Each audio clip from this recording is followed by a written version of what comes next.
if a picture with just this came up in his DMs, is he responding?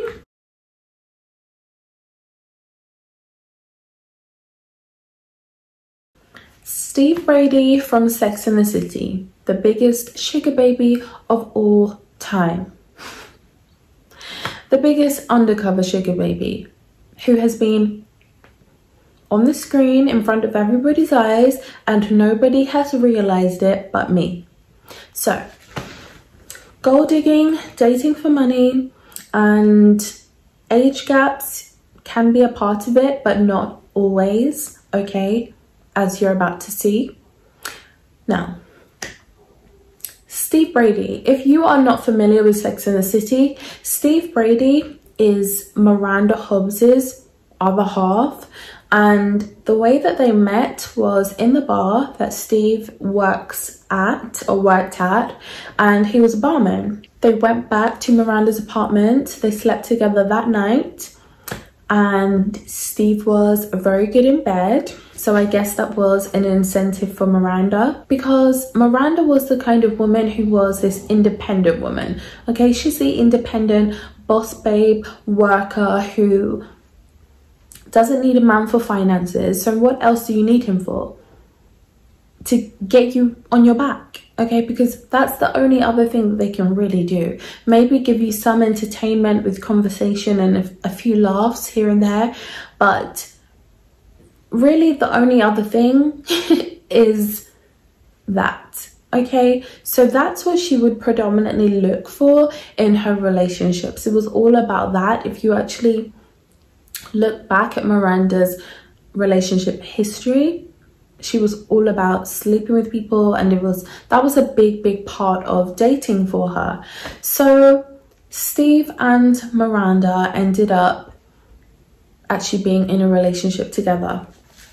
And Steve was a huge manipulator, okay? He would do things like make her think that he wanted her opinion, like on the property that he was going to view, that he knew obviously looked like a pile of poo, because he wanted her to go there and see that it was not inhabitable. It literally looked like a prison cell in Thailand from that show Banged Up Abroad. So it actually did look really bad, and he was then able to get to stay at Miranda's for a little bit longer when they had their breakup. Okay, long story short, Steve did end up marrying Miranda, and they went on to have a child together. He lived in the apartment that she owned, and then they got something bigger in Brooklyn, you know, a bit further out, because they didn't have two huge incomes. They only had one, and his little bit of, you know, he was bartending at the time, so that money. And they were together, so he was able to save his money, put his money aside, and then open up his own bar when Miranda and him had officially broken up. And that was how he had his come up, through dating Miranda. Okay, did I mention they had a child? I think I did. Now, if that was a woman, everybody would be going crazy, saying that she's a sugar baby, dating somebody who has more money, who is more successful, and kind of using that person's heartstrings and emotions to get what they want. That's sugaring. Okay, if you didn't know, that is what sugaring is. And what Steve went and did is he did the biggest step for any sugar baby to do, which is really the making it official, you know, with the baby, with, you know, the marriage. All of that happened, and yes, they were happy together, and we can all see that. But if it was a woman who was happy with somebody and they were more successful, then she is still seen as a sugar baby. But when it comes to a man doing it, then it's completely fine. And it's that double standard for me that gets under my skin. and that irritates me. The main people who drive that narrative home are always women who do not look like they could be a sugar baby, or men who don't have the money to have a sugar baby. But Steve was a sugar baby, and if you actually look back at Sex and the City, you will see that Miranda Hobbs, successful partner in a law firm, Steve, a bartender, he is living in her apartment that she pays for. What does that make him? That's a sugar baby. That's what you guys call sugar babies, when really it's a relationship that just works like that. Everybody knows what a man's ego is like. So you're trying to tiptoe around him when you know that he can't afford the bill, you know that he can't afford this, you know he can't afford that. At the end of the day, if that was a woman, people would be up in arms saying that she is a sugar baby, she's this, she's that, she's the other. But because it's a man, it's love, and it's, you know, and it, you know, it just works. They're just so compatible. But when it's the other way around, and it's a woman who you are jealous of with a man who you could never be with, then she's a sugar baby and she only wants to be with him for the money. When it is a man who has more money than you as a man, who can actually afford to give this woman who has her pick of men, and he can give her what she wants, and she chooses him over you, then she's a sugar baby.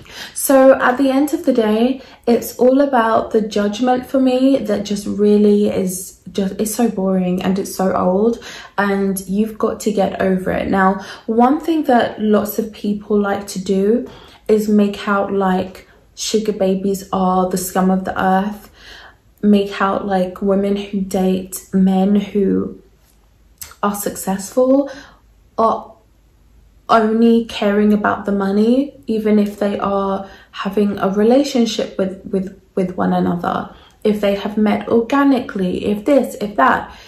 You say things that you know nothing about because you are somebody who isn't even wanted by those kinds of men. So how would you ever even know that? And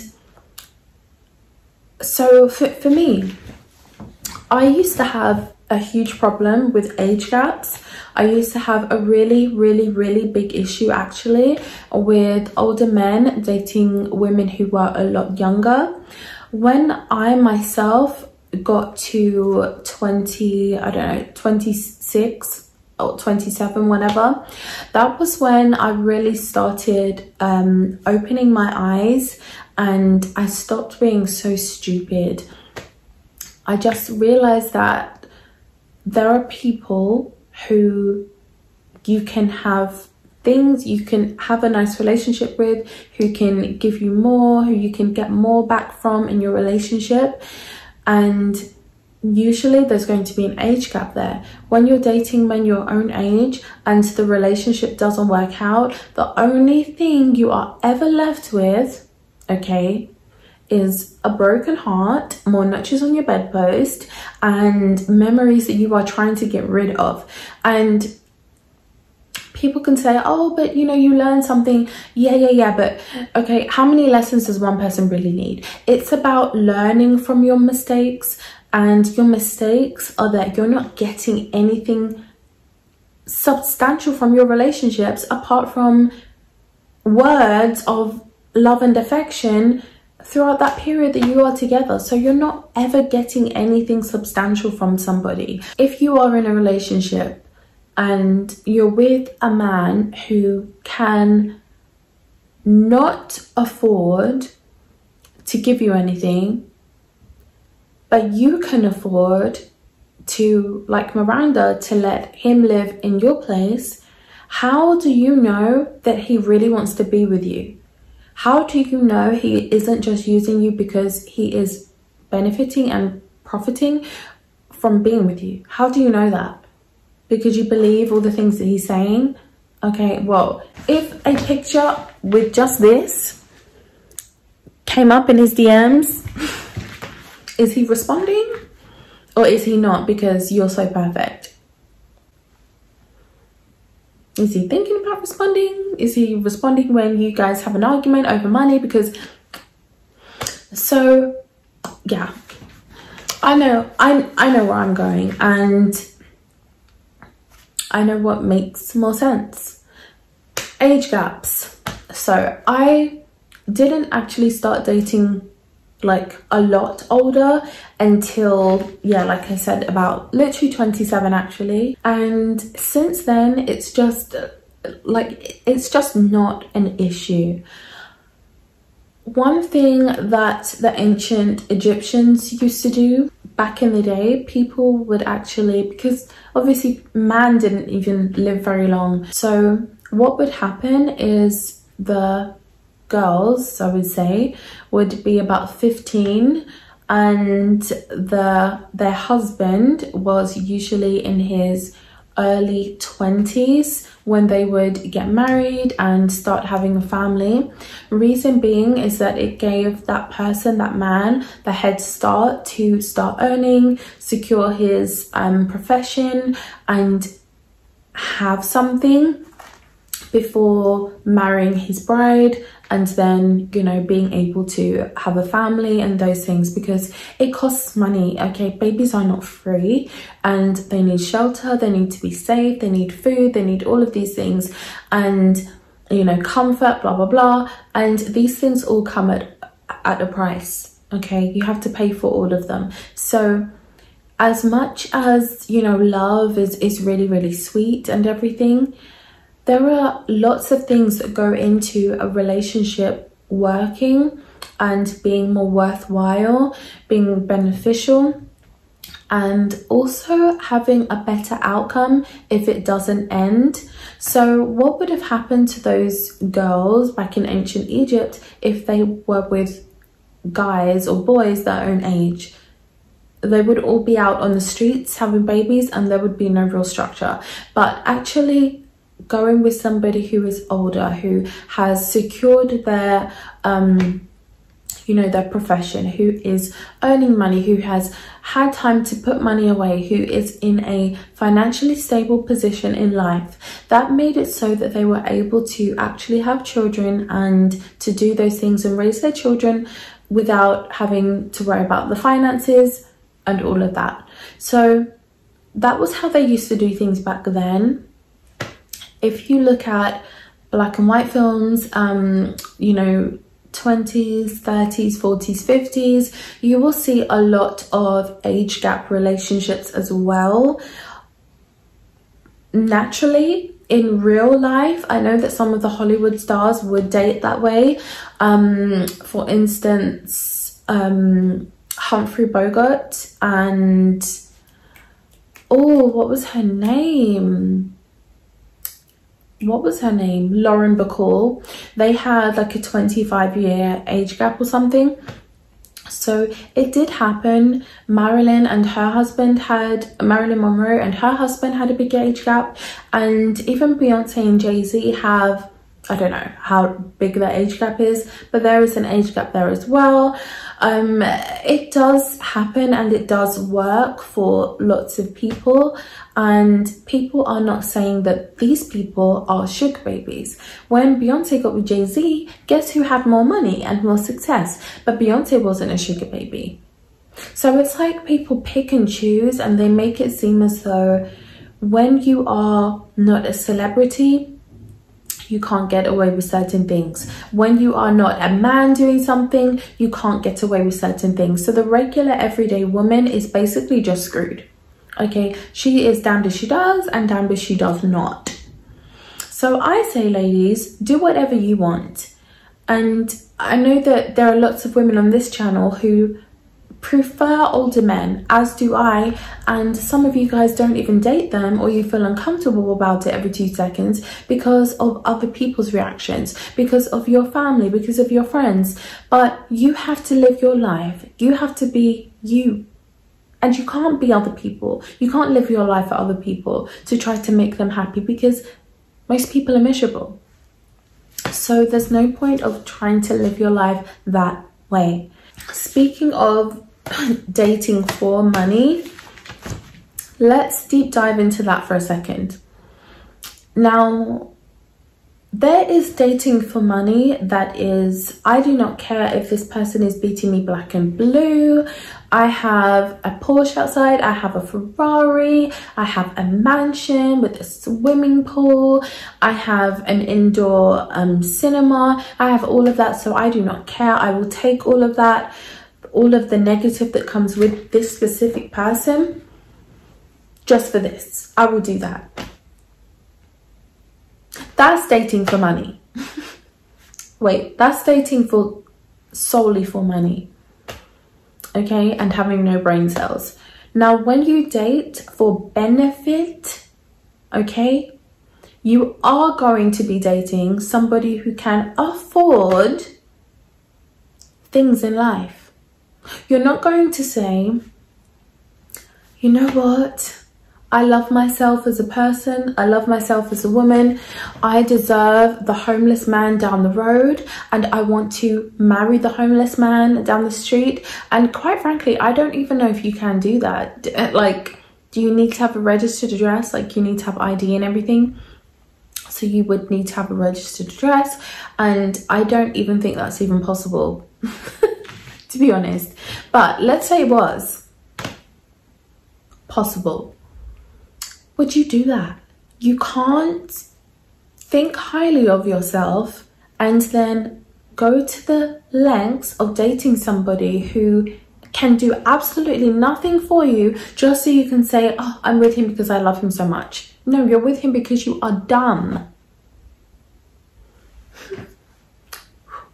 Now, the reason why I said that is because the reason why I think that some people are stupid when they choose to be with people is because they are basing it all off of how they feel toward that person and having no regard to how that person really truly feels towards them and what that man can really and truly do for them.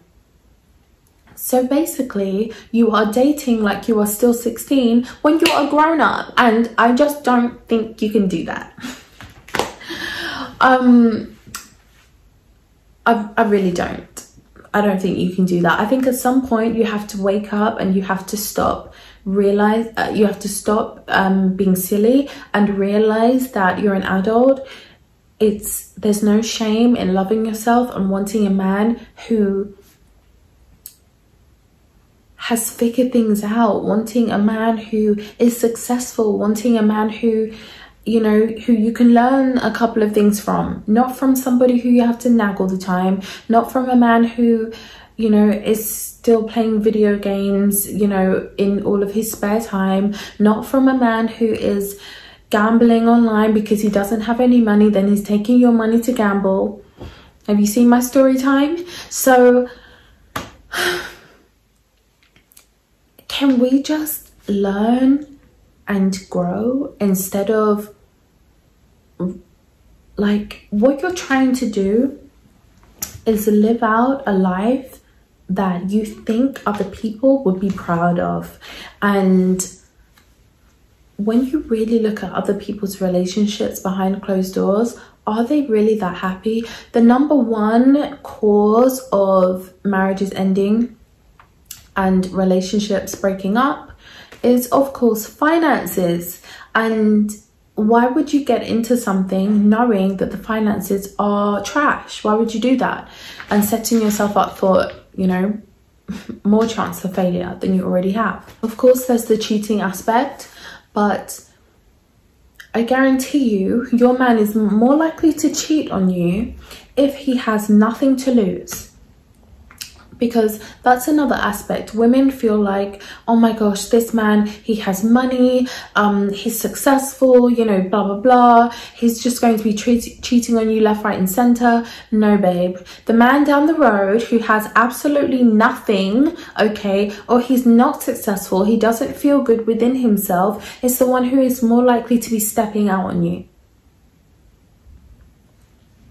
Because he doesn't respect himself, he doesn't like himself, therefore how can he respect or like anybody else? It's not going to happen. So actually, he is the person who is less likely to be faithful to you in that way than somebody who is a bit more, you know, successful with their work. I do feel like women have got to use their brain and not put so much on age.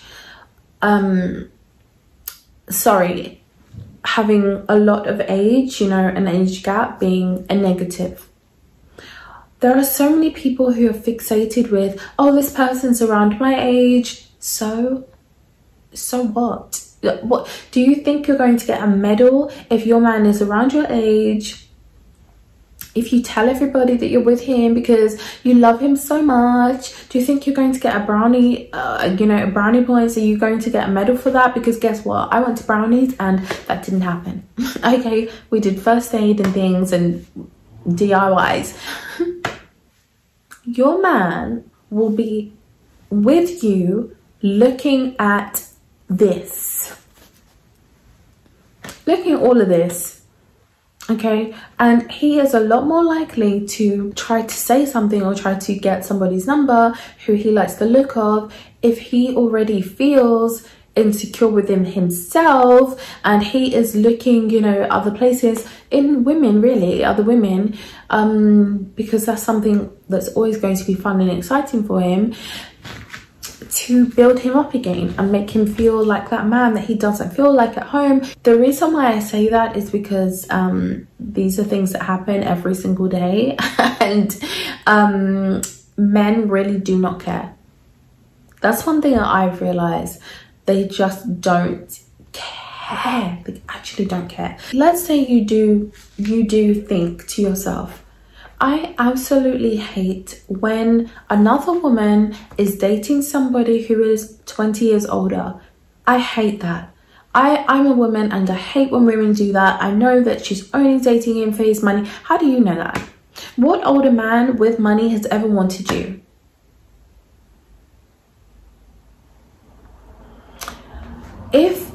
And I was this person at one point.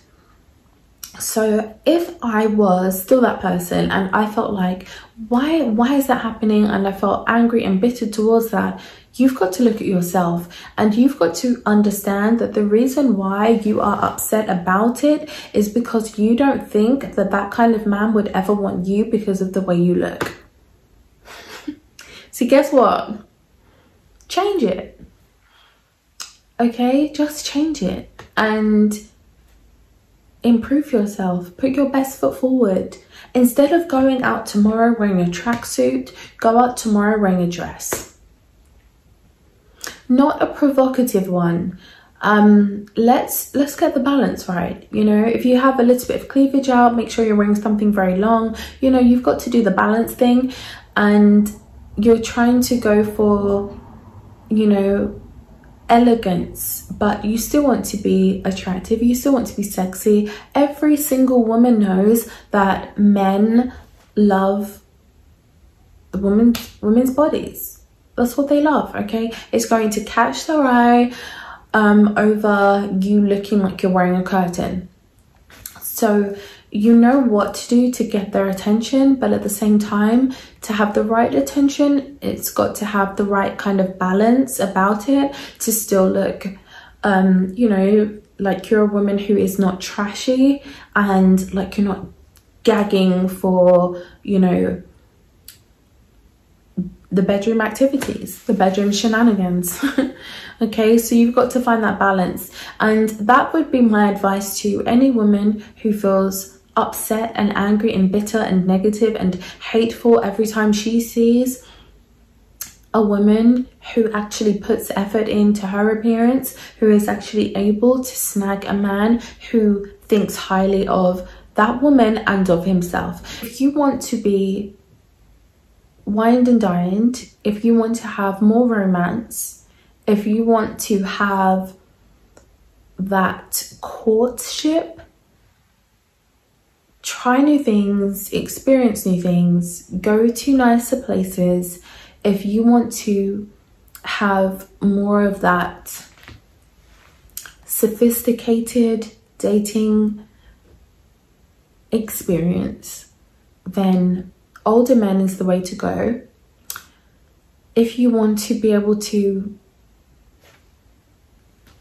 do things outside, like for instance skiing, or go on tropical holidays, if you want to be able to there are certain things that you can't do when you're in certain relationships because there's no extra money to do that.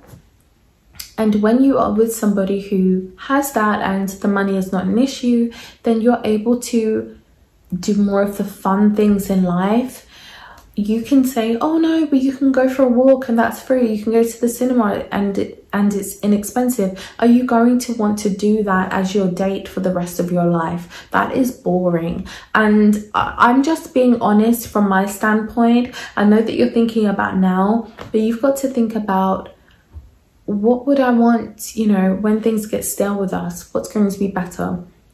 What's going to benefit me more? If things didn't work out, do I want to walk out of this relationship with just more notches on my bedpost and being heartbroken and have put in so much time with somebody and that I can never get back? Or would I want to leave with at least some experiences, gone to different places, maybe got some nice jewelry and you can use that for, you know, for collateral, you know?